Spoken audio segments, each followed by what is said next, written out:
Meu nome é Patrícia, eu sou casada com o Paulo desde o ano 2000 e, como todo jovem casal, a gente decidiu ter filhos. Um pouquinho depois, começamos a tentar a partir do final de 2002, mais ou menos. Deus conhece exatamente o que a gente deseja, Ele conhece o segredo do nosso coração e Ele sabia que a gente queria sempre ter um filho de forma milagrosa, de forma natural, porque mesmo os médicos dizendo para nós que éramos inférteis sem causa aparente, ou seja, totalmente normais, mas simplesmente sem nenhum motivo para não ter filhos, a gente ficou exatamente buscando e esperando no Senhor. Até que um dia, num culto de quarta-feira, o pastor ele fez um apelo específico para mulheres que não conseguiam engravidar. Ele sentia esse desejo no coração. E eu tomei, assim, eu tive a postura mesmo, o comprometimento de vir à frente e me entregar e me colocar à disposição do Senhor para receber esse milagre. E então, passado um tempinho, Deus provou o seu grande amor para conosco e nos deu o grande milagre. No final de novembro, dia 30 de novembro de 2012, eu fiz o teste de gravidez e ele deu positivo. Foi uma das maiores alegrias que eu já passei na vida. Então, 9 meses se passaram e o nosso milagre chegou. Ela se chama Natália.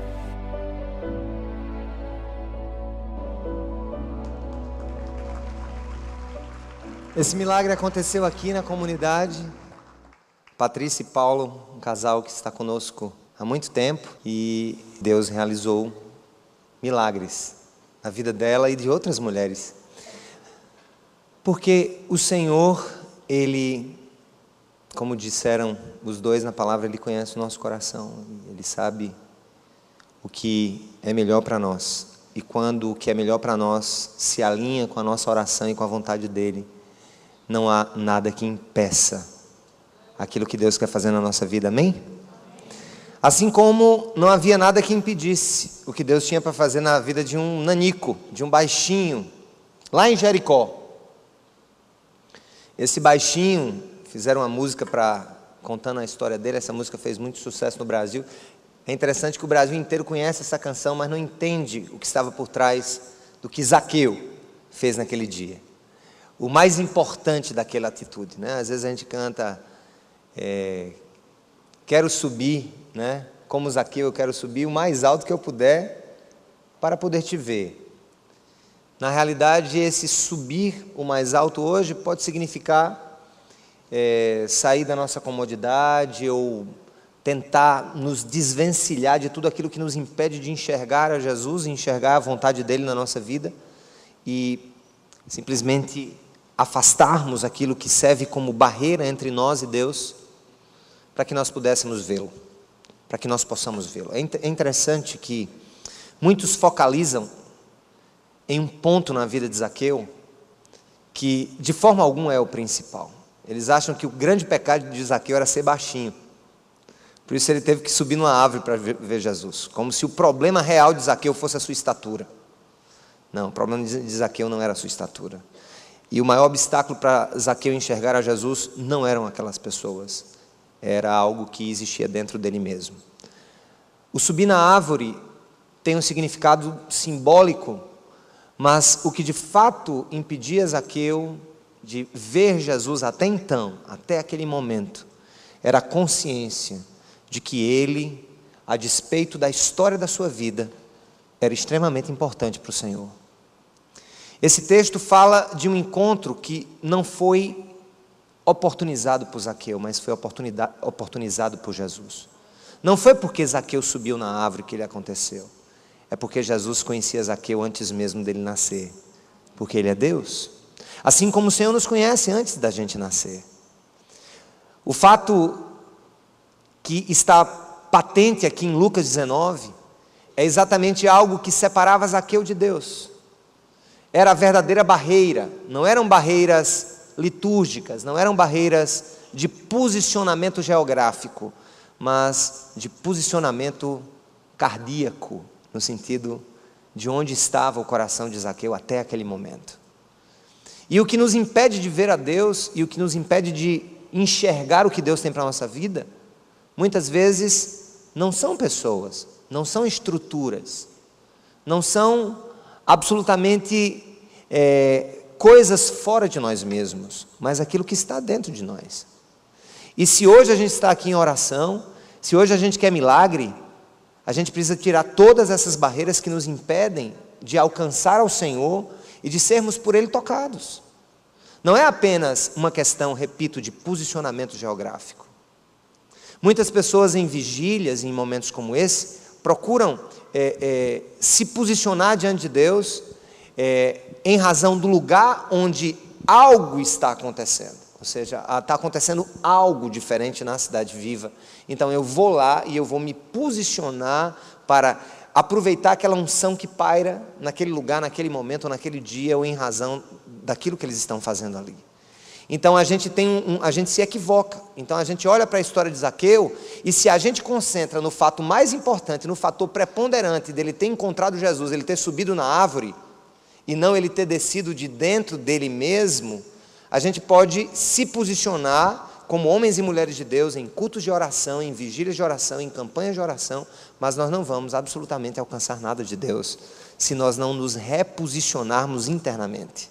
Então é uma questão de reposicionamento da alma e do coração, e não reposicionamento no sentido físico geográfico. Vocês me entendem? Então, vocês me entendem? Sim ou não? Então vamos ler aqui o que é que está em Lucas 19. Jesus entrou em Jericó. Lucas 19. Jesus entrou em Jericó e atravessava a cidade. Havia ali um homem rico, chamado o que, gente?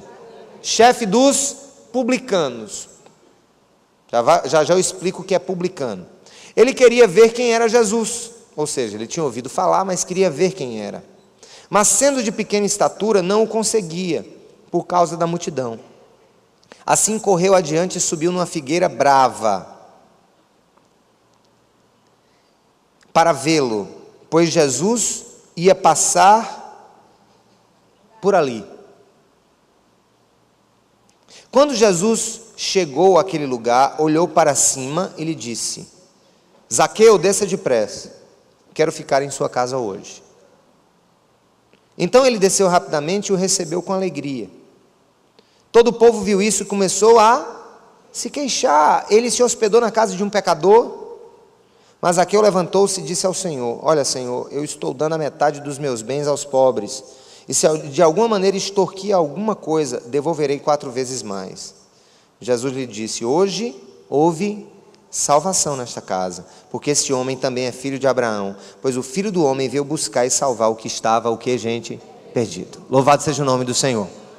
Nós estamos aqui porque o Senhor, Ele gosta de procurar perdidos. Faz parte dos planos do Senhor, buscar o que está perdido, trazer de volta o que não está no lugar, redimensionar o que foi quebrado. E aqui a gente está em uma peregrinação. Se você algum dia for a Jerusalém, ou não for a Israel e pegar um mapa, tiver a curiosidade, observe que Jesus vivia na Galileia. A Galileia, para ele ir para Jerusalém, ele passaria por Jericó. Então, Jericó já fica assim, já próximo do vale ali, do Mar Morto, por ali. Então, é uma região que, inclusive, vocês lembram, que foi por Jericó, que Josué, há muitos séculos atrás, antes, entrou na Terra Prometida, entrou em direção a Jerusalém. E nós vemos aqui algo muito especial. Jesus está em peregrinação. No capítulo anterior, ele tinha tido uma conversa com um jovem rico. Se você perceber, no capítulo 18, ele tem uma conversa com um jovem rico que ficou totalmente desanimado quando Jesus disse que ele desse os bens dele aos pobres e o seguisse. Não é verdade? Zaqueu não tinha feito nenhuma promessa, nem nada. Aqui a gente vê um reverso da moeda. Jesus está passando por Jericó, em peregrinação, em direção a Jerusalém.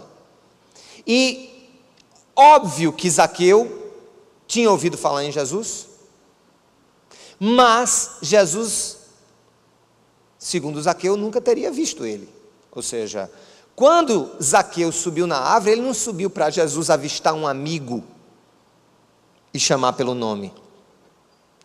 Jesus, eu estou aqui, vem na minha casa. Não. Zaqueu não conhecia Jesus. Mas Jesus conhecia Zaqueu. E eu fico pensando nesse lugar agora e lá em casa, tem gente que talvez não conheça o Jesus da Bíblia, o Jesus de um relacionamento próximo, o Jesus que a gente enxerga com os olhos do coração. Não simplesmente o Jesus do Natal e da Páscoa, mas o Jesus da Bíblia, o Jesus Senhor. E a gente tem a impressão de que esse Jesus não nos conhece. Zaqueu não conhecia Jesus, mas Jesus já conhecia Zaqueu. Assim como Ele nos conhece a todos. Ele conhece cada coraçãozinho aqui. Ele conhece cada história que nós vivemos. O Senhor conhece cada um de nós, pode ter certeza. Ele sabe tudo do seu passado, tudo do seu presente e tudo do seu futuro. Ele simplesmente nos conhece. Ele sabe quem nós somos. Ele sabe do que somos feitos. Ele sabe o que tem de mazela dentro desses corações. Ele sabe o que é que habita dentro de um homem e de uma mulher como nós aqui. E aí, Jesus está atravessando Jericó para ir para Jerusalém, e aquele homem que está lá em cima já era conhecido por Jesus. E Jesus o chama pelo nome. E ele diz: Zaqueu, desça daí. A árvore é o sicômoro, ou figueira braba, ou figueira doida. Era uma árvore muito comum no Oriente Médio. Ela dá um tipo de figo de segunda classe. Por isso que é chamada de figueira brava, ou figueira doida, em algumas traduções, figueira doida. E ele sobe naquela árvore, uma árvore grande, relativamente grande, ela faz sombra. Depois você pesquisa sicômoro, você vê que é uma árvore frondosa de uma certa forma. Zaqueu subiu para olhar Jesus passar, e Jesus olhou para ele e disse: Zaqueu, desça daí, porque hoje eu vou passar a noite na sua casa. Olha que coisa. Ele está de viagem para Jerusalém, ele tem uma parada no meio do caminho, e ele escolhe a casa de quem? De Zaqueu. E ao escolher a casa de Zaqueu, ele chateia toda a cidade de Jericó. Porque veja bem, quando Jesus sentava com pecadores, ele atraía muito a ira dos fariseus, dos religiosos. Mas Zaqueu, ele era chefe dos publicanos. Para que você entenda quem era Zaqueu, ele era o chefe da coletoria do fisco de Jericó. Ele era o coletor. Aquela figura que amedronta muitas vezes no interior, o coletor, o fiscal de tributo, o fiscal de ICMS. Jericó era uma cidade com muita produção de bálsamo, e o trânsito dessa mercadoria, ele era taxado, a exportação dessa mercadoria ela era taxada. E Zaqueu, ele era judeu, preste atenção, porque Jesus disse: esse aí também é filho de Abraão, mas ele trabalhava para os romanos. Então imagina como o povo gostava dele. Não gostava porque ele já era um coletor. Segundo, não gostava porque naquela época não tinha coletor honesto como hoje, né? Não havia. Hoje a honestidade paira, né? Em todos os lugares desse Brasil, em todas as instâncias de fiscalização e nos tribunais. É uma maravilha. Haja sicômoro, haja figueira doida para os doidos subir aqui nesse Brasil. Então, está lá Zaqueu, um cara que era odiado pelo seu próprio povo, porque ele cobrava imposto de quem? Dos judeus, para os cofres de Roma. Então, ele era extremamente odiado pelo seu próprio povo. E está Zaqueu naquela circunstância, naquela condição, e Jesus olha para ele no meio do povo e diz: olha, eu vou dormir na sua casa. E Jesus então, ao chegar e se aproximar daquele homem, ele diz: Senhor, darei, Jesus não pediu nada para ele, pediu nada. Darei 50% de tudo que eu tenho para os pobres. E se eu defraudei alguém, se eu usurpei, se eu cobrei, se eu fui excessivo nas minhas cobranças, se eu dilapidei financeiramente alguém, eu vou devolver 4 vezes mais. Observe uma coisa, que nas leis mosaicas, na lei do povo de Israel, restituições dessa natureza eram dadas de 1 mais 1/5, ou seja, uma restituição de 20% do valor que se cobrava indevidamente era considerada justa.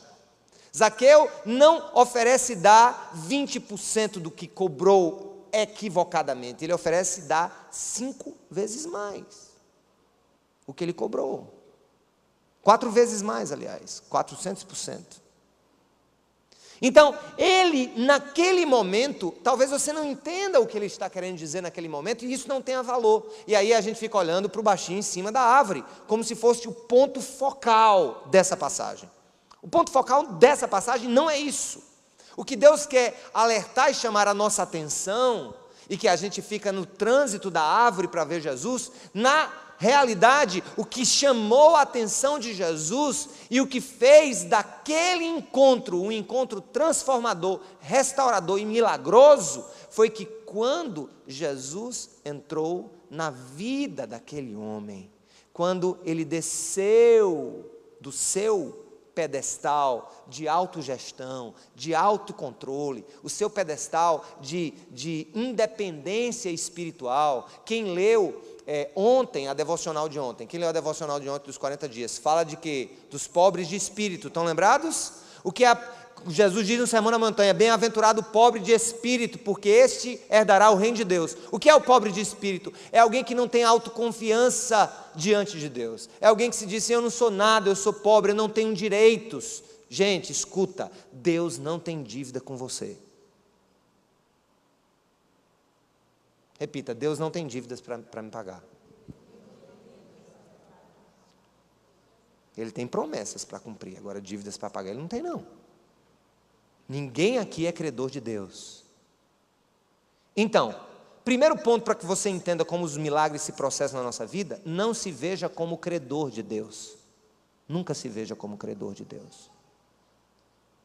Tenho aprendido muito na minha vida com o Senhor que eu não sou credor dele. Deus não me deve nada.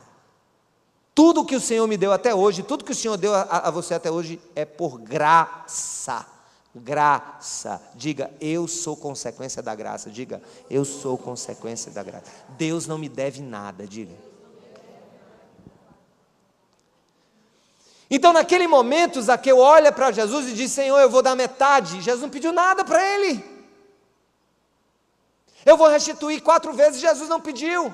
Aquele homem, por alguma razão sobrenatural da ação do próprio Deus na vida dele, foi totalmente conduzido a um quebrantamento, a um arrependimento, a um olhar para dentro de si, a um olhar para o seu passado, a olhar para os seus excessos, a olhar para o seu amor ao dinheiro, a olhar para tudo aquilo que ele tinha e dizer: nada disso aqui tem sentido, porque hoje eu não subi da árvore achando que eu ia ver Jesus, eu desci do meu pedestal para que Jesus entrasse na minha casa.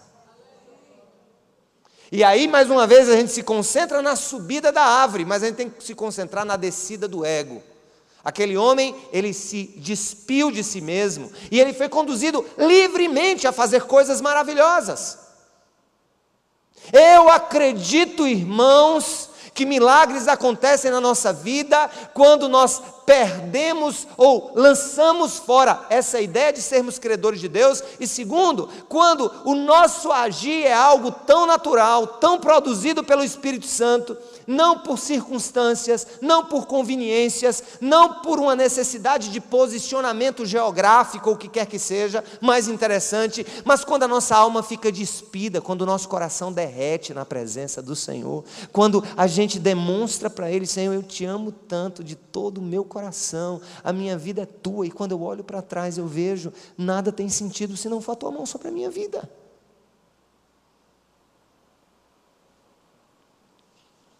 Irmãos, irmãs, a Bíblia diz que um coração quebrantado o Senhor não despreza.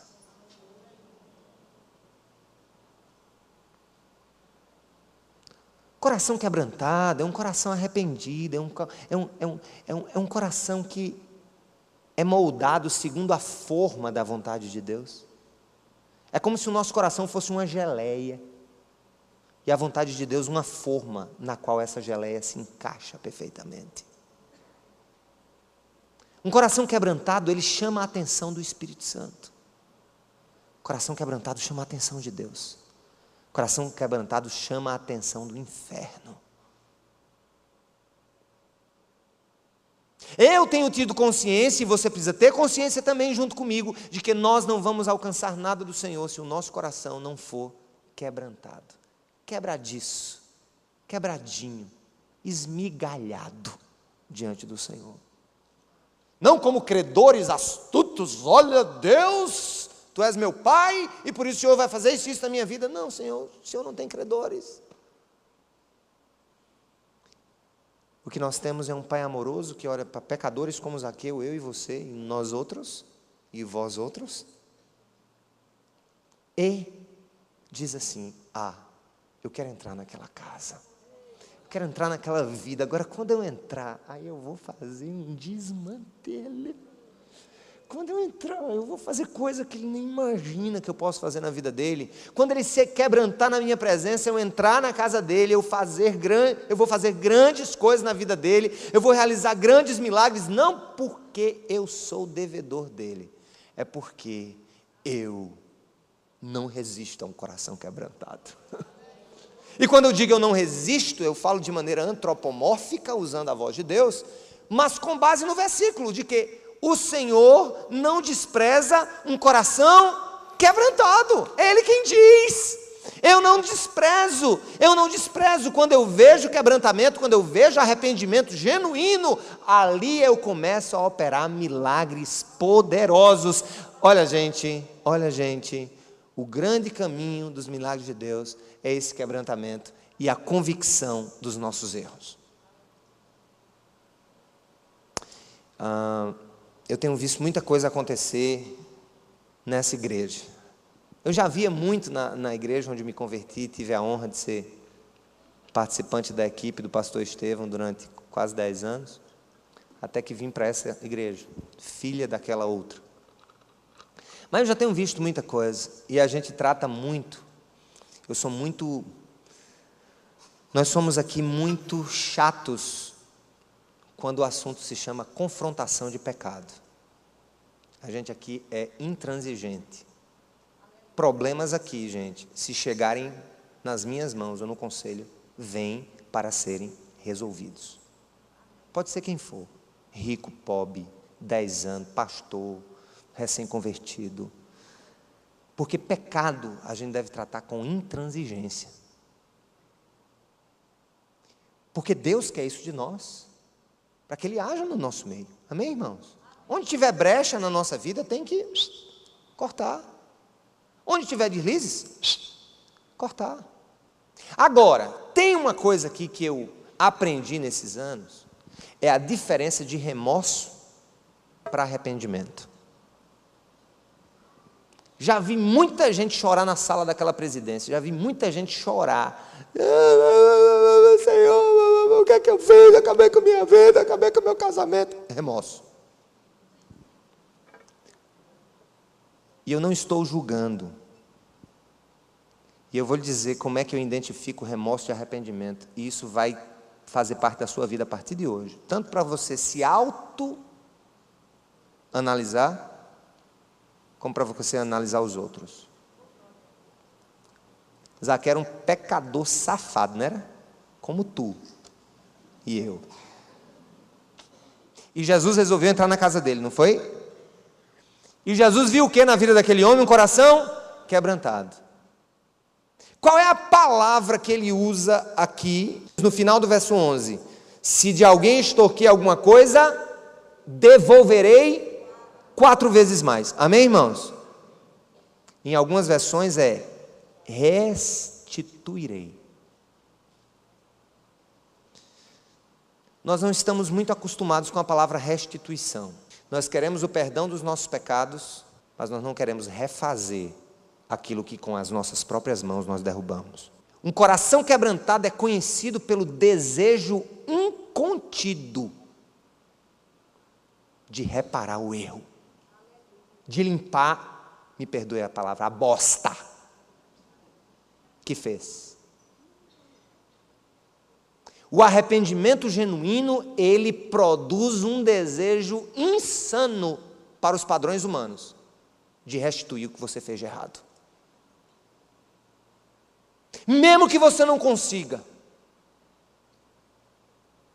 mesmo que você não seja capaz nunca de restituir, por exemplo, dinheiro, por exemplo, o que for, mas o desejo de restituir, sabe, o corre-corre, o ruge-ruge, para resolver, para tentar voltar atrás. E eu tenho visto muita gente com remorso do que fez, com vergonha do que fez, mas com pouco desejo de restituição. De olhar no olho e dizer, eu quero transformar o mal que eu fiz a você em um bem insistente, que não vai sair nunca do meu coração. Escute, meu irmãozinho. Quando Jesus disse, houve salvação nessa casa, não é porque Zaqueu era rico, era baixinho, ou era um arvorista, praticante de arvorismo. Não. A salvação entrou naquela casa, porque Jesus viu que aquele homem tinha de fato se arrependido dos seus erros. Deus está hoje convocando essa igreja ao verdadeiro quebrantamento, à verdadeira contrição, o verdadeiro esvaziamento. Deus quer transformar as nossas lágrimas de crocodilo em lágrimas de verdade, de quebrantamento, lágrimas que nos conduzem de maneira, repito, humanamente insana, à procura de restituir, reestabelecer, reconduzir as coisas da melhor maneira possível. Reparar.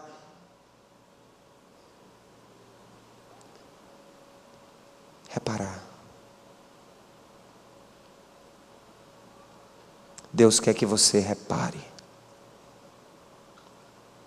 Agora Ele quer que isso seja do coração. Jesus pediu quantos centavos a ele, irmãos? Eu não me lembro do texto. Jesus pediu para ele dar quantos % do que ele tinha para os pobres? E restituir quantas vezes Jesus pediu?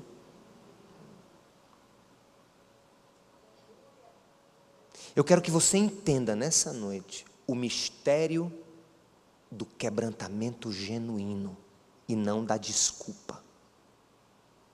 Eu quero que você entenda hoje o que é boca no pó, literalmente, diante de Deus e diante do próximo, quando nós pecamos contra Ele ou contra o Senhor.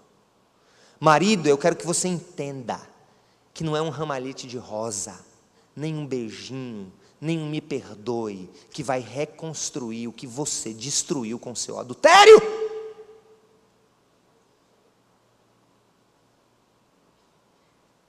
Não é um pedido de perdão, não é um chorinho, não é um desesperozinho, e a diferença primordial entre arrependimento e remorso é que quem tem remorso chora pelo sofrimento que o seu erro está causando a você mesmo, não ao outro. Chora porque perdeu o marido, porque perdeu a esposa, porque perdeu a casa, porque perdeu o emprego, porque recebeu um dano que te faz mal. Isso é remorso.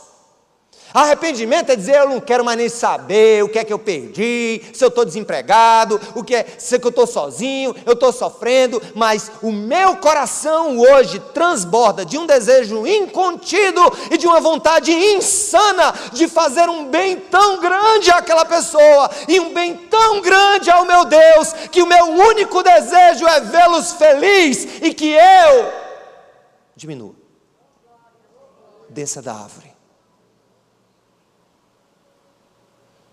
Eu só quero que aquela pessoa, e eu só quero que o Senhor olhe para mim e perceba que a minha melhor e maior intenção nesse momento é ter a alegria dele com relação à minha vida. Amém, meu povo? Amém.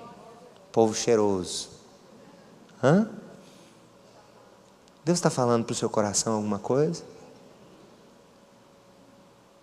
Milagres acontecem quando corações se quebrantam genuinamente na presença do Senhor. Milagres acontecem quando Jesus nos vê descendo de uma árvore doida chamada ego, descendo de uma árvore maluca chamada autopreservação, descendo de uma árvore insana e convertendo remorso em arrependimento. Eu creio que o Senhor já está moendo alguns corações aqui nessa hora. E eu creio que nada como o Espírito Santo para falar para nós. Nada como o próprio Deus com os seus métodos para espremer o nosso coração.